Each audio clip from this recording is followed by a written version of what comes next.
What's up, everybody? Welcome to the Odd Chopper channel. I'm your host, Mike, and this is Best Bets for UFC Charlotte here. Almeida versus the Rozenstruik in the main event in the heavyweight division. Should be an interesting matchup and sort of a step up for Almeida. Last week, UFC 288 did not do very well. Went 1-2 here on this show. Looking to bounce back here, get us all in the win column, and hoping for 2-1 or better this week. Before I move on to my plays for this card, I do want to shout out our sponsor, Bet365, and you could look at it on the screen. Currently, you bet $1, you get $200 in bet credits. I do believe you do have to deposit a minimum of $10. Bet $1, get $200 in bet credits that you can use for this very UFC card. Link down below. So click that link and make that deposit and bet that $1 so you can get the $200 in bet credits. One other thing is our Discord channel, link down below. Also, first week, half off on our Discord. We have a bunch of sharp bettors in there in all the major markets, including myself for MMA, where I put my entire UFC Charlotte betting card on there in the Discord channel. So hit the link down below, join that great community, and get half off for your first week for our Discord channel here at Odd Chopper. With that being said, I do want to talk about our first play of the night, and that is in the Tim Means versus Alex Morono matchup here. And, this is our dog of the night. And, I just feel like this line's a little too wide here. Alex Morono being a minus 240 favorite just does not feel right versus, a wily veteran in Tim Means. Yes, he's 39 years old. Yes, he's been in some wars in his career, but he's coming off a split decision loss to Max Griffin in a pretty close fight. He's got a win over Nicholas Dalby not very long ago. We're talking a year and a half ago. And this guy has fought the who's of MMA in the UFC. This guy has an extensive UFC career. He's known as a kind of a pioneer in the UFC, and a bunch of UFC fights, going up against a guy in Alex Morono who also has a lot of good experience in the UFC. But he's coming off a knockout loss. And what I see with Alex Morono is he tends to kind of fight close, and I think he could get taken down here. And Tim Means does land a significant amount of takedowns in his UFC career when he goes for them. And as you can see, last fight against Max Griffin, he landed 3 takedowns. The one before against Kevin Holland, he landed a couple, and he seems to land takedowns almost in every fight when he goes for them. And, Alex Morono doesn't have the best takedown defense. The guy has 53% takedown defense. And, Tim Means is also, as you can look at stats, he's 3 inches taller. He's 3 inches longer. Probably has the more cleaner striking. He's got very good clinch work with elbows. And, Alex Morono is the younger fighter by 7 years, but I think that's the only advantage I see here for Alex Morono. So plus 188 on the Tim Means money line is what I'm going to go with here. I do think there's a little bit of value there. So our dog of the night here is Tim Means money line plus 188, currently on Unibet and Bet Rivers. Moving on right away to our favorite prop of the night, and that is in the Gabe Green versus Brian Battle matchup. And as you can see here, the over 2.5 is where I'm going at minus 165 on DraftKings. And that's strictly based on, two points here. Gabe Green, first of all, is an extremely durable guy. Very, very hard to get out of there.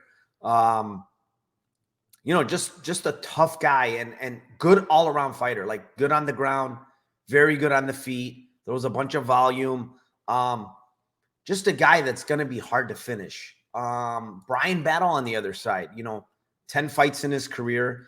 He's been finished once very, very early on, but outside of that, another very durable, very tough fighter. The thing is, Battle doesn't bring a lot of power. I doubt he's going to submit Gabe Green, who's very hard to submit. He's very good on the ground.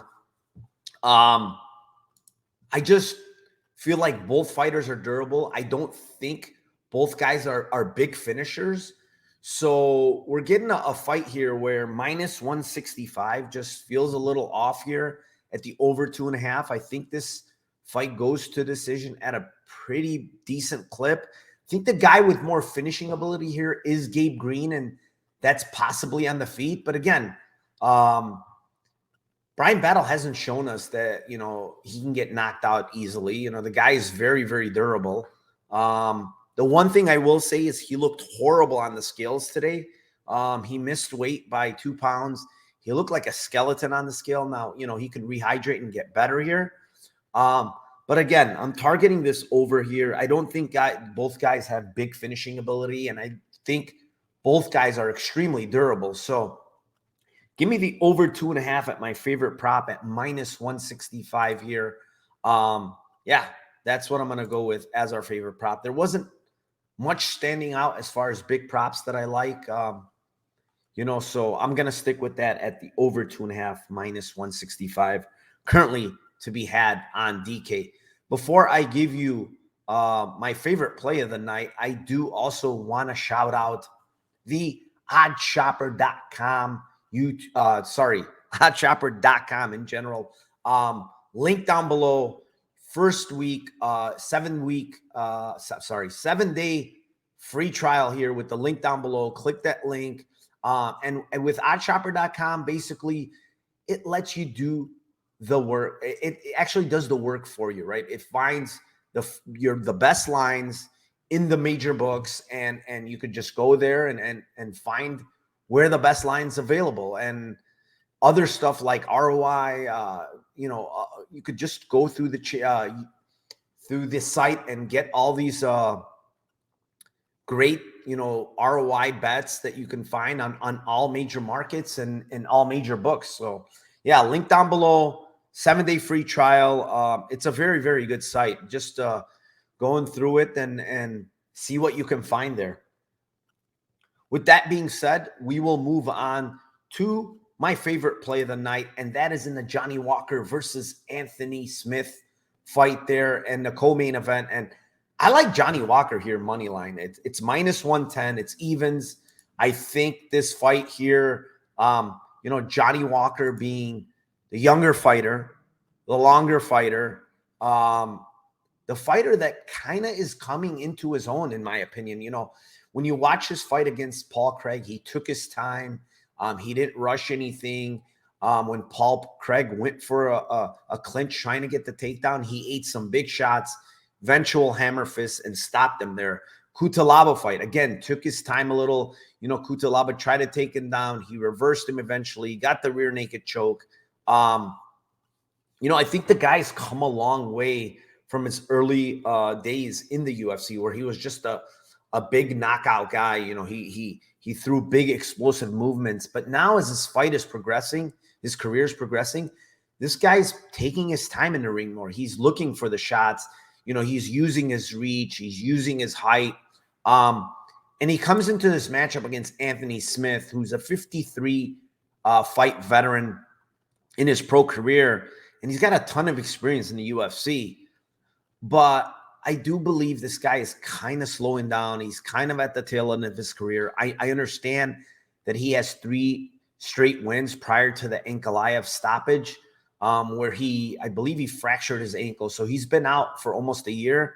But Johnny Walker with the length, Johnny Walker, you know, I think with the more explosion, Johnny Walker with the more finishing ability here. And the thing with Anthony Smith is I don't really think he hits very hard. Most of his wins in the UFC have come mostly by submission. I don't see this fight hitting the ground unless Johnny Walker wants to take it there, and I don't think he will. And in the stand-up, I favor the explosion. I favor all of that on the Walker side, the younger fighter, the longer fighter. And I think this matchup is kind of good for Johnny Walker. You know, Anthony Smith, again, not a lot of explosion on the feet, not going to have grappling success, in my opinion, here. So I don't understand why this line is evens here. I do like Johnny Walker in this spot. You know, Anthony Smith has not landed a takedown since the Devin Clark fight. I doubt he's going to land takedowns here. He doesn't shoot many at all. He's averaged less than half a takedown in his career in the UFC. So it's a sanding fight. The money line's evens. I like Johnny Walker on the feet better than I do Anthony Smith. I think he has the finishing ability. He has a 7-inch reach advantage that he's probably going to use very well in this fight. He's 3 years younger. I think he's the fighter that's on the incline as far as trajectory in his career. And I believe Anthony Smith is honestly on the decline here. So give me the -110 on Johnny Walker at Caesars currently. I think there's other books where you can find it. Always shop around for the best lines. But yes, my favorite play of the night is Johnny Walker money line at -110. And to recap the 3 plays, favorite dog of the night, Tim Means +188 on Bet Rivers. Favorite prop of the night, the over 2.5 on the Green Battle fight. And my favorite play of the night to finish it off, Johnny Walker money line -110. Those are the 3 plays of the night. And again, I do want to shout out our sponsors before I get out of here. It's Bet365 currently, but deposit $10, bet $1, get $200 in bet credits at Bet365 that you can use on UFC Charlotte. Also, you must be 21 and older to gamble in most states. Call or text 1-800-GAMBLER if you do have a gambling problem. Also, Discord channel, link down below, half off first week, and the oddchopper.com website, currently 7-day free trial. Go get it. Links down below, guys. Yeah, hit the one more last thing. I do want to say this. Hit the like down below, please. Subscribe to our Odd Chopper channel. Also, hit the notification button once you're subscribed so you can get all the videos here on the Odd Chopper channel. And one last thing, guys. Let's cash those tickets for UFC Charlotte. And see you guys all next week. Good luck, and let's freaking go.